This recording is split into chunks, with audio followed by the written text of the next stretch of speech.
세계적인 명문 대학교이죠. 하버드 대학교 캠퍼스 내 어느 건물 입구에 새겨져 있다는 유명한 문구가 있습니다.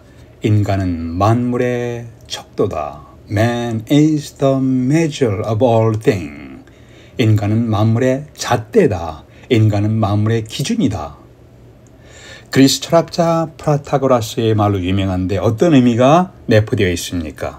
이 세상에서 절대적인 것은 없다. 이 세상에서 보편적인 진리가 없다는 주장입니다. 모든 사물이나 사건은 각 사람의 관점에 따라서 다르게 인식될 수가 있다는 것이에요. 이것은 성경에 계신 하나님의 진리를 배척한 현대인들의 사상과 문화, 다원주의 속에서도 나타납니다. 각 사람이 남성과 여성으로 태어났지만 각 사람의 선택에 따라 달라질 수가 있다는 것이에요. 결혼이란 한 남자와 한 여자의 연합이라는 기준은 절대적인 것이 아니다. 바뀔 수가 있다. 현 시대의 사상과 문화 속에 이러한 주장들을 들으셨을 겁니다. 자기의 인생에서 하나님을 제외시키면 자기 인생의 주인은 자기 자신이 됩니다. 그리고 하나님을 완전히 떠나버린 자신의 생각과 판단이 최종 기준이 됩니다. 이렇게 하나님을 배척하고 자신을 우상화시킨 것은 죄입니다. 구약 성경의 역사에서 하나님의 분노를 심각하게 자극하며 심판을 가져오게 한 중요한 원인이 무엇인가요? 그것은 바로 우상 숭배의 죄입니다. 이것은 이스라엘 역사를 통해서 반복해서 분명하게 나타났습니다. 10계명의 첫 번째는 너는 나 외에는 다른 신들을 내게 두지 말라. 출애굽기 20장입니다. 나 외에 다른 신들을 두지 말라. 현대에는 자기 자신뿐 아니라 여러 가지 모습으로 우상들을 숭배하는 현상들이 나타나고 있습니다. 창세기 3장에서 하나님을 제외시키고 자신의 욕망과 감정에 따라서 행동한 후에 어떤 일이 발생했습니까? 인간을 창조하신 하나님은 선과 악의 최종 판단자의 자리인데 하나님을 그 최종 판단자의 자리에서 격화시켜서 내려오게 하고 자신들이 선과 악을 선언하는 하나님의 자리에 앉아서 행동한 결과 어떤 일이 발생했습니까? 7절에서 이에 그들의 눈이 밝아져 자기들이 벗은 줄 알고 무화과 나무 잎을 엮어 치마로 삼았더라. 하나님 분명히 금지하신 열매를 따서 먹음으로 하나님을 거역하는 죄를 지은 아담과 하와는 죄의식을 느끼고 부끄러워했습니다. 그리고 하나님으로부터 자신들을 숨기려고 했습니다. 도망갔습니다. 이 장에서 하나님을 거역하며 타락하기 전의 모습과 분명한 비교가 됩니다. 2장 25절에서는 아담과 그의 아내 두 사람이 벌거벗었으나 부끄러워하지 아니하니라. 이 장에서 아담과 하와는 서로 숨길 것이 전혀 없었습니다. 죄가 없으니까 부끄러울 것이 없었습니다. 감출 것이 전혀 없었습니다. 완전하게 서로에게 열려져 있었습니다. 있는 그대로 모든 것을 노출하며 드러냈습니다. 그러나 아담과 하와가 하나님을 거역하는 죄를 짓고 나서 하나님과의 관계가 깨어졌습니다. 남편과 아내와의 관계도 깨어졌습니다. 남성분들에게 묻습니다. 여러분의 모든 생각, 모든 상상, 모든 행동이 부인이나 딸이나 어머니에게 모두가 노출되고 투명하게 드러난다고 했을 때 전혀 숨길 것이 없습니까? 전혀 부끄러운 것이 없습니까? 완전히 투명하게 드러나는 것을 아마 원치 않을 것입니다. 여성분들에게 묻습니다. 여러분의 모든 생각, 모든 상상, 모든 행동의 동기가 남편이나 아들이나 아버지에게 모두 투명하게 드러난다고 했을 때 전혀 부끄러움이 없나요? 부끄러움이 전혀 없고 숨길 것이 전혀 없다고 할 수가 있습니까? 숨기고 싶은 것이 많을 것입니다. 남성이나 여성이나 우리는 서로에게 혹은 사람에게 감추고 싶은 것이 많습니다. 내면의 시기와 질투, 경쟁 심리 등을 숨기고 싶어 합니다. 그러면 우리는 이 시대에 어떻게 살아야 합니까? 이것이 오늘 메시지의 초점입니다. 첫 번째, 우리를 찾으시는 은혜의 주님께 응답하십시오. 우리를 찾아오시는 주님의 은혜의 주님께 응답하십시오. 9절 보겠습니다. 창세기 3장 9절에서 여호와 하나님이 아담을 부르시며 그에게 이르시되 네가 어디 있느냐? 아담과 하와가 에덴 동산을 거니시는 하나님의 소리를 듣고 하나님의 낯을 피하여 동산 나무 사이에 숨었습니다. 하나님을 피하여 도망가고 숨었다고 숨을 수가 있습니까? 피해서 도망간다고 도망갈 수가 있습니까? 아담과 하와의 행동을 보면 참으로 어리석은 모습입니다. 하나님이 모든 것을 다 알고 계시는데 왜 아담을 찾아가서 내가 어디 있느냐고 하나님께서 물으셨을까요? 이것은 아담이 하나님을 거역한 죄를 스스로 깨닫고 고백하면서 하나님과의 관계를 회복하게 하기 위함이었습니다. 여기서 주목할 것은 아담과 하와는 피하여 도망갔는데 하나님은 이들을 찾아 나서셨습니다. 이들은 아담과 하와는 하나님을 피해서 도망갔습니다. 그러나 하나님은 이들을 찾아 나서셨습니다. 자기를 거스려 범죄한 인간을 썰어버리고 다시 시작할 수도 있었을 텐데 하나님은 범죄한 이들을 먼저 찾아가셨습니다. 자신을 피하여 숨은 죄인들을 먼저 찾으시는 하나님, 먼저 찾으시는 하나님의 은혜를 보십시오. 하나님을 거역한 죄를 지은 자신을 찾아오신 하나님께 대해서 아담이 어떻게 응답했습니까? 하나님, 제가 잘못했습니다. 하나님께서 우리에게 좋지 않은 것을 미리 아시고 먹지 말라 하신 나무의 열매를 제가 따서 먹었습니다. 제가 죄를 지었습니다. 저희를 용서해 주시옵소서. 이렇게 고백했더라면 인류의 역사가 달라졌을 겁니다. 그런데 내게 먹지 말라는 그 나무의 열매를 내가 먹었느냐고 하나님께서 말씀하시니까 아담이 무엇이라고 응답했습니까? 12절 보세요. 아담이 이르되 하나님이 주셔서 나와 함께하게 하신 바로 그 여자라는 것은 원문의 의미를 좀 더 살린 거예요. The woman. 바로 그 여자가 그 나무 열매를 내게 줌으로 내가 먹었나이다. 하나님이 주셔서 나와 함께 하신 바로 그 여자가 그 나무 열매를 내게 줌으로 내가 먹었나이다. 누구에게 책임을 전가하고 있나요? 먼저 하나님께 책임을 전가합니다. 하나님도 어느 정도 책임이 있으십니다. 그 다음에 그 여자에게 책임을 전가시키고 있습니다. 아담이 자기의 책임을 인정하지 않았습니다. 변명하고 있는 모습이에요. 너무나 얄팍한 남편입니다. 2장에서 하나님이 주신 그 여자를 보며 무엇이라고 환호성을 질렀습니까? 하나님이 그 여자를 아담에게 이끌어 오시니 아담이 애는 내 뼈 중에 뼈요 살 중에 살이라. 이것은 엄청난 환호성이었습니다. 감격하며 그 여자를 아내로 맞이했습니다. 그러나 이제 범죄하고 자신의 곤경에 처하게 되니까 그 여자를 주신 하나님을 비난하고 그 여자에게 책임을 떠넘기는 유치원생 같은 유치한 모습이에요.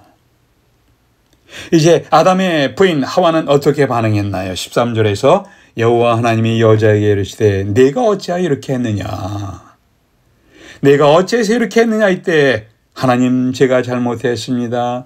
저의 잘못으로 인하여 제 남편이 하나님을 거스리는 죄를 범하였습니다. 저를 벌해 주시고 제 남편을 용서해 주시옵소서. 이랬으면 얼마나 아름다운 모습이었을까요?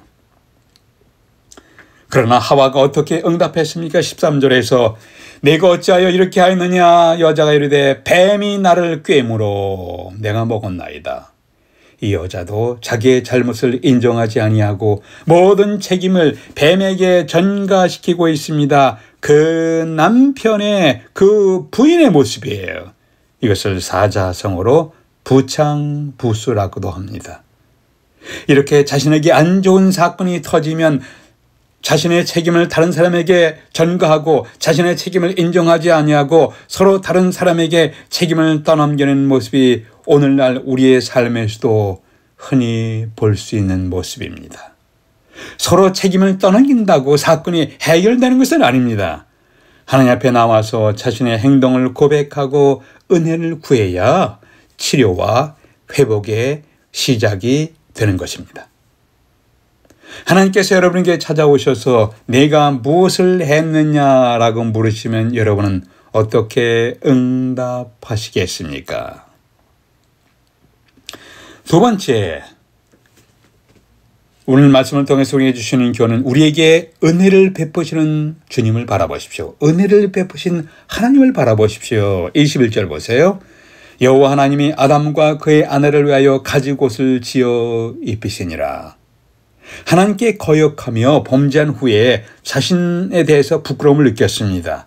아담과 하와는 알몸의 부끄러움을 가리기 위해서 무화과나무 잎으로 자신을 가렸습니다. 참으로 어리석은 행동입니다. 곧 무화과나무 잎이 좀 마릅니다. 곧 마릅니다. 비틀어졌습니다. 나무잎으로 치마를 만든다고 해서 자신의 죄의식이 부끄러움이 감춰집니까? 하나님이 이들을 불쌍히 여기셨습니다. 그래서 좀 더 오랫동안 부끄러움을 숨길 수 있는 짐승의 가죽을 지어 입히셨습니다.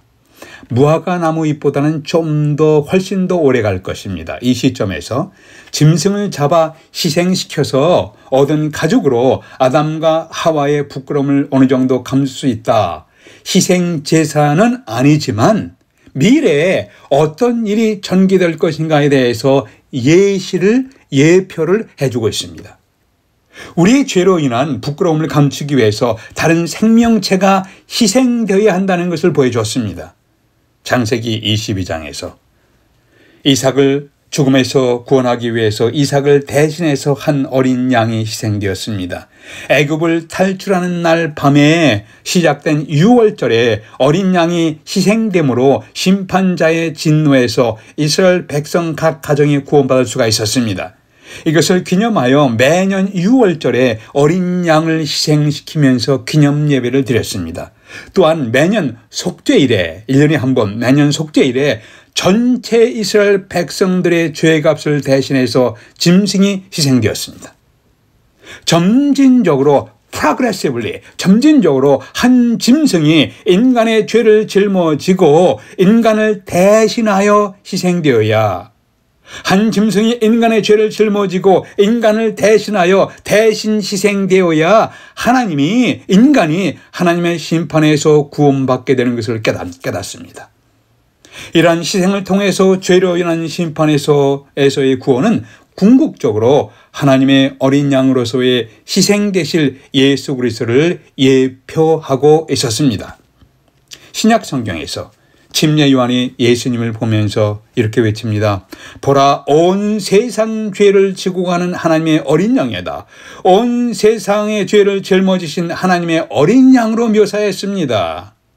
사도 바울은 예수 그리스도는 유월절에 희생되신 하나님의 어린 양이라고 설명했습니다. 고린도전서 5장 7절에서 우리의 유월절 양 곧 그리스도께서 희생되셨느니라. 우리의 죄를 용서하시고 해결하시는 유일한 분은 바로 예수 그리스도이십니다. 우리가 하나님을 거역한 죄로 인하여 하나님과의 관계가 깨어졌을 때 하나님과 우리의 관계를 회복시킬 수 있는 유일한 분은 바로 예수 그리스도이십니다. 우리가 소그룹으로 모이죠. 구역으로, 목장으로, 동산으로 셀 모임을 만들어서 서로 기도 제목을 나누며 서로 기도하며 격려하는 것 매우 좋습니다. 유익한 모임입니다. 그러나 우리가 기억할 것은 우리가 모이는 소그룹 모임에서, 구역 모임에서, 목장 모임에서, 동산 모임에서, 셀 모임에서, 소그룹 모임에서 모든 내면의 생각까지 다 모두 나눈다고 해서 우리의 죄의식이 없어지는 것은 아닙니다.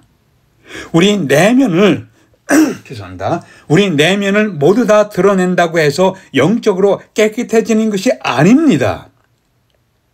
나는 사람에게 모두 고백했으니 다 용서받았다고 스스로 위로한다고 죄를 용서받은 것은 아닙니다. 용서는 예수 그리스도께서 베푸시는 은혜입니다. 소그룹 신앙 모임에서 입으로 고백하고 나눌 것과 나누지 않고 혼자만 간직하고 하나님께만 고백해야 할 것들을 구별할 필요가 있습니다. 에베소서에서는 무릇 더러운 말은 너희 입 밖에도 내지 말라고 하셨고 음행과 온갖 더러운 것과 탐욕은 너희 중에서 그 이름이라도 부르지 말라고 하셨습니다. 에베소서 4장과 5장에 나와 있습니다.